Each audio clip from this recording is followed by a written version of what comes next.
Imagine you're a super rich billionaire and you've just bought your dream football club. You have the money to invest, improve the squad, and finally challenge for the Premier League title. But before you can even make your first signing, the league tells you, sorry, you're not allowed to do that. Not because you don't have the money, but because of some rules called the profit and sustainability rules. So here's the question. Are these rules protecting football, or are they really protecting the clubs that are already at the top? At first glance, financial fair play, or FFP, and the Premier League's profit and sustainability rules known as PSR sound like common sense, right? The idea is simple. Clubs shouldn't spend money that they don't earn. If they do, they risk massive debt, financial collapse, and in worst cases, disappearing altogether. So instead of letting all the club owners spend unlimited amounts of their money, clubs have to stay within financial limits based on the money they generate. And to be fair, these rules do exist for good reason. Football has seen clubs overspend chasing success, only to face administration, points deductions, or even bankruptcy from. In fact, in September 2025, Premier League clubs actually voted to keep PSR rather than abandon it, showing that many clubs still believe that financial regulation is necessary. So if these rules are protecting clubs financially, why are so many managers, players, and supporters arguing that they're actually making football more anti-competitive?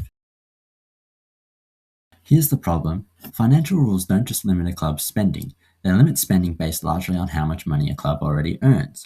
At first, that sounds fair. Spend what you earn. But think about it for a second. The biggest clubs already earn hundreds of millions more than everyone else through sponsorships, broadcasting deals, and years of previous success. So if your spending limit is based on your revenue, aren't the richest clubs really being given permission to stay richer? One of the clearest examples came from a club called Aston Villa. Despite challenging the Big Six clubs, qualifying for European football, and building one of the strongest squads in years, the club still faced many difficult financial decisions because of PSR. Defender Ezri Konsa even described the rules as having killed Aston Villa's transfer window. Instead of strengthening a team that had earned their success on the pitch, Aston Villa had to focus on balancing the books just so that they didn't get fined or worse. And that's the question many fans are asking. Should success be rewarded with opportunity or restricted by financial limits? Supporters of Newcastle United have argued that despite having some of the wealthiest owners in world football, their club can't invest at the same rate as the established giant clubs because spending is tied to the revenue, not the owner wealth. Meanwhile, clubs like Manchester City, Liverpool, and Arsenal naturally generate enormous income every season, allowing them to operate within the rules while still spending significantly more than most of the league.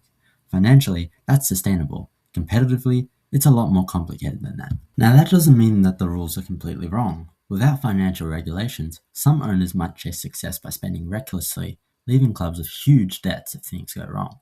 So the question isn't between having rules or having no rules, it's whether football has found the right balance between protecting clubs and also protecting competition. So, should football scrap financial fair play altogether? Personally, I don't believe so. Without financial rules, football could quickly return to the days where clubs gambled their futures away chasing glory, and history has shown that that doesn't always end well for them. But keeping the current system exactly as it is isn't the answer either. Instead of rewarding ambition, it often rewards history. Clubs that have been successful for decades naturally earn more money, which means that they can continue spending more money, making it way more difficult for ambitious clubs than Newcastle or Aston Villa to be able to close the gap. Another problem is that PSR doesn't just affect club transfers, it also influences how they have to invest in their future. Every dollar spent improving a stadium, building a new training facility, or investing in youth development still affects the club's overall financial position. That means clubs trying to build for the future can find themselves sacrificing investment in core parts of the club just to stay within the rules. Rather than abandoning the rules, football should aim to improve them by separating long-term investment from transfer spending. Clubs should still be restricted in how much they spend on transfer fees and player wages, but investment in stadiums, training facilities, and youth academies should be encouraged more. Football needs rules, but those rules should create opportunity for everyone, not just the big clubs who can shut the gate behind them to prevent any real competition. The more I looked into FFP, the more I realized that the issue isn't that football has financial rules forced onto clubs. It's that the rules designed to make football fair don't always make competition fair.